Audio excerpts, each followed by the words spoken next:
Today we'll learn about the hip joint. It is the ball and socket type of synovial joint. Its articular surface are acetabulum of the pubic bone and the head of the femur. The ligaments supporting it are ischiofemur ligament, iliofemur ligament, pubic femur ligament, and capsular ligament, and transverse acetabular ligament.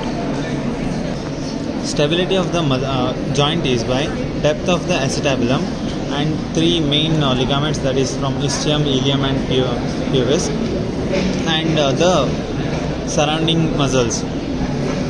And obliquity of the neck of the femur. Now looking at the relations of the hip joint, anterior relations are straight head of rectus femoris, this one, tendon of iliopsoas, these, synovial bursa, which is unseen here, femoral nerve, this is femoral nerve, femoral artery, femoral vein, and pectineus. This is pectineus.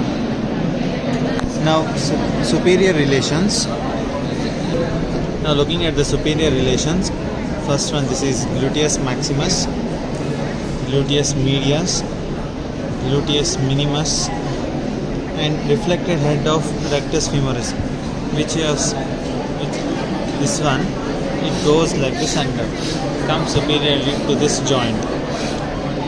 Now posterior relations, piriformis, this is piriformis, sciatic nerve, obturator internus and gemellis, these are obturator internus and superior and inferior gemelli, and gluteus and quadratus femoris, this one is quadratus femoris.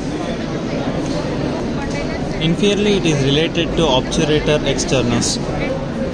Looking at the blood supply, arterial supply, the hip joint is supplied by many arteries, that is medial circumflex femoral artery and lateral circumflex femoral artery, which are the branches of profunda femoris, which is in turn the branch of femoral artery, obturator artery, and then superior gluteal and inferior gluteal artery, which are the branches of internal iliac artery.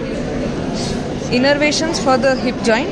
The hip joint is innervated by branches of femoral nerve, branches of obturator nerve, a branch to quadratus femoris,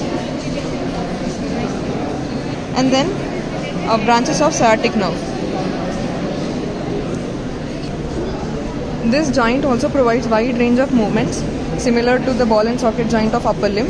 Flexion. Flexion is caused by the psoas major and iliacus. These are the chief flexors of the hip joint. Extension. Extension is exclusively done by gluteus maximus. Abduction. Abduction is carried out by gluteus medius and gluteus minimus. Adduction is carried out by the adductor compartment or the lateral medial compartment of the thigh, that is adductor longus, adductor brevis, adductor magnus, and pectineus and gracilis. Medial rotation. Medial rotation is done by the anterior fibers of gluteus minimus and medius.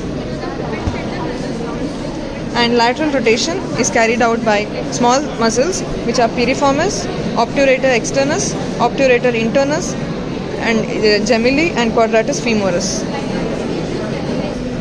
Coming to the applied aspects or clinical significance of this hip joint, one is the dislocation of the hip joint. It can either be congenital or acquired. Congenital is mostly due to the loose joint capsule, and acquired is mostly due to the automobile accidents. The other one is osteoarthritis, which is seen normally in old ages. The joint movement is limited and painful movements is seen. The neck of the femur is usually broken, and there are types of fractures of the femoral neck. The neck of the femur fracture, there are types, that it can be subcapital, transverse cervical, basal, subtrochanteric. Yes. Thank you.